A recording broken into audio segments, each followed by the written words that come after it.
हरिओम। सभी को नमस्कार। मैं ज्योतिष आचार्य लकी मल्होत्रा आप सभी का स्वागत करता हूं। मैं पिछले कई सालों से ज्योतिष और वास्तु के क्षेत्र में काम कर रहा हूं और अभी एक छोटा सा कोर्स लॉन्च कर रहा हूं पंचांग के ऊपर। तो पंचांग क्या है, इसको कैसे देखते हैं, इसकी डिटेलिंग क्या है, इसमें क्या चीज़ें पढ़ाई जाएंगी, उस पर कई सारे लोगों ने प्रश्न पूछे हैं कि सर उसमें पढ़ाएंगे क्या। तो उसी के ऊपर छोटा सा एक वीडियो मैंने बनाया है और उम्मीद करता हूँ ये आपको सबको पसंद आएगा वीडियो, और इसमें रिलेटेड जो भी क्वेश्चन होंगे वो सारे सॉल्व हो जाएंगे। तो कोर्स के कंटेंट क्या है, कोर्स को कैसे पढ़ाएंगे, वो इसके बारे में चर्चा करते हैं। तो आइए शुरू करते हैं।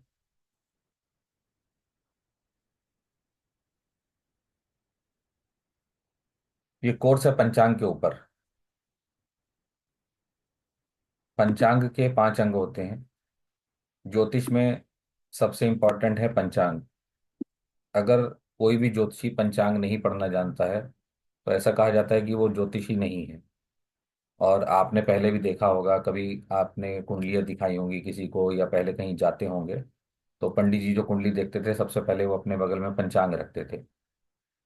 उस पंचांग से देख के किसी का विवाह निकालना है, विवाह का समय निकालना है, किसी का कोई भी मुहूर्त निकालना है, कुछ भी देखना हो ज्योतिष में, तो पहले तो कंप्यूटर होते नहीं थे।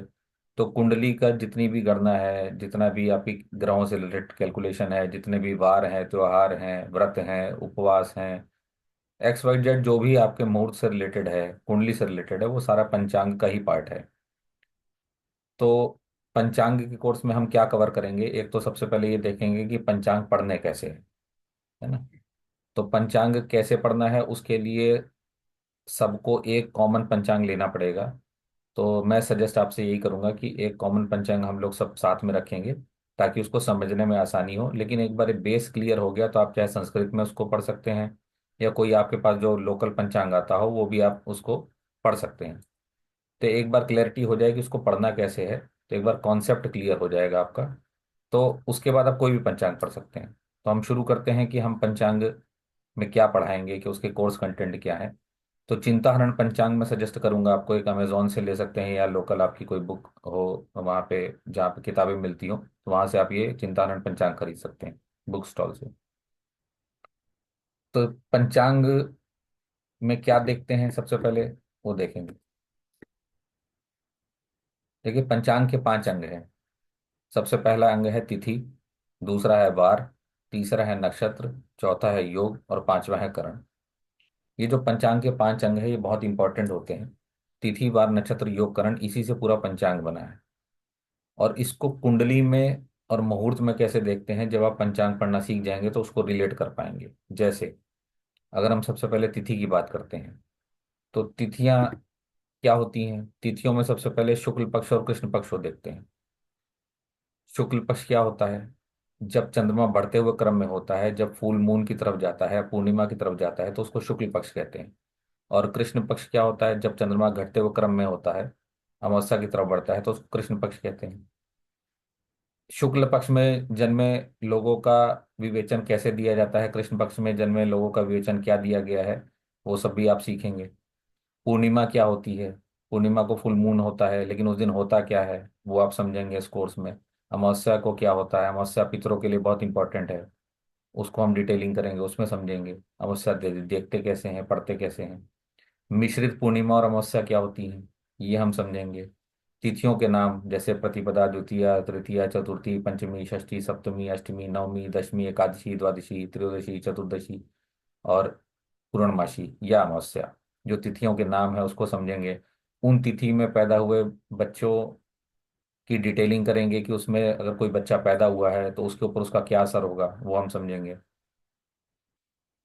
फिर तिथियों के जो स्वामी हैं उनको हम समझेंगे। क्षय तिथि क्या होती है, वृद्धि तिथि क्या होती है, तिथियों की संज्ञाएं क्या होती हैं। आपने सुना होगा नंदा, भद्रा, जया, रिक्ता और पूर्णा, ये तिथियों के संज्ञाएं होती हैं। तिथियां इंपॉर्टेंट क्यों हैं, देखिए हमारे यहाँ जो भी फेस्टिवल मनाए जाते हैं वो सब तिथियों पे आधारित है। जैसे जब आप दिवाली का त्योहार मनाते हैं तो हर साल दिवाली अमावस्या को ही पड़ती है। और होली जो आप मनाते हैं तो हर साल होली हमेशा पूर्णिमा को ही पड़ती है। एकादशी जो तिथि होती है उसको हम देखते हैं जब हमें व्रत रखना होता है, तो तिथियों में ही एकादशी भी आती है, अष्टमी भी तिथियों में ही आती है। जब गणेश जी का जन्मदिन होता है तो गणेश चतुर्थी को मनाते हैं, तो चतुर्थी एक तिथि का नाम है। ऐसे नाग पंचमी है, जब हम सांपों की पूजा करते हैं, नाग पंचमी के दिन काल सर्प दोष की भी पूजा कराते हैं, तो नाग पंचमी पंचमी तिथि का नाम होता है। ऐसी जितनी तिथियां हैं उसके बारे में हम डिटेलिंग में पढ़ेंगे, उसका क्या काम है, उसकी डिटेलिंग क्या है, उसके बारे में क्या है, एक्सप्लेन करेंगे सब चीजें उसमें। तो तिथियां ये होती हैं। और उस तिथि में पैदा हुए बच्चे पे क्या असर होता है, अमावस्या को कोई बच्चा पैदा हुआ तो उसके ऊपर क्या असर होगा, पूर्णिमा के दिन पैदा हुआ तो उसके ऊपर क्या असर होगा, तो तिथि से हम समझेंगे। दूसरा आता है वार।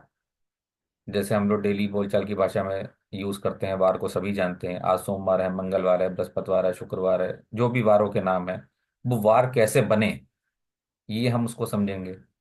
और उस वार में 24 घंटे में जो होरा होती है और किस होरा में क्या काम करना चाहिए, हम उसकी डिटेलिंग करेंगे, उसके बारे में एक्सप्लेन करेंगे कि किस होरा में आपको काम करने से क्या फायदा होगा। जैसे सरकार से कोई रिलेटेड काम करना है तो आप सूर्य की होरा में करेंगे, तो ऐसे ही जो होराएं होती हैं उनमें क्या काम होता है, उसको कैसे पढ़ना है, वो सब हम पंचांग से देखेंगे।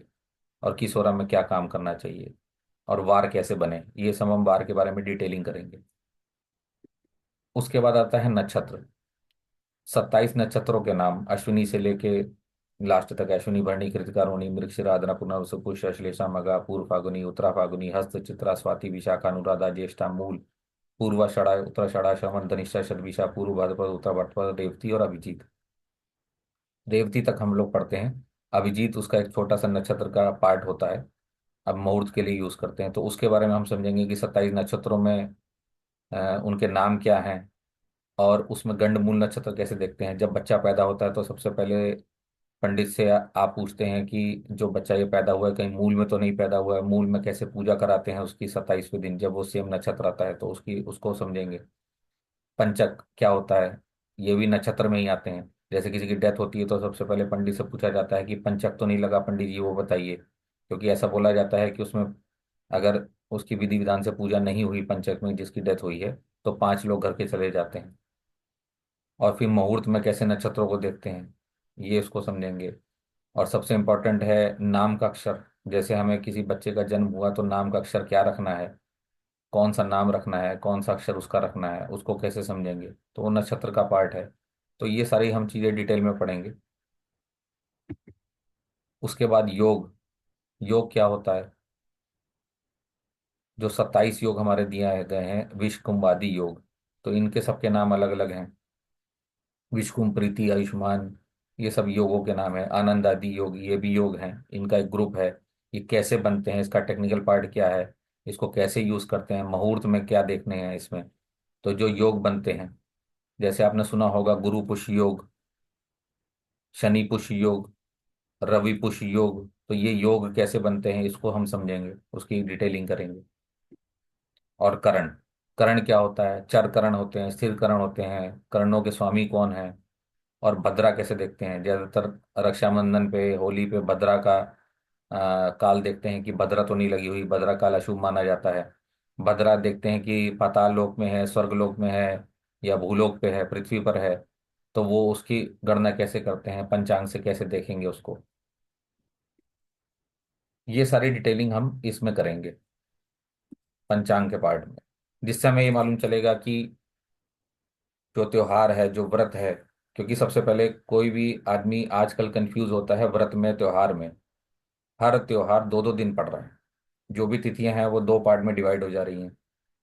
तो कब कौन सी तिथि शुरू हो रही है, कब कौन सी तिथि खत्म हो रही है, इसको हम इसमें समझेंगे इस कोर्स में। मैं उम्मीद करता हूँ सभी को समझ में आ गया होगा। और जुड़ने के लिए बहुत बहुत धन्यवाद। फिर कोर्स में मिलते हैं।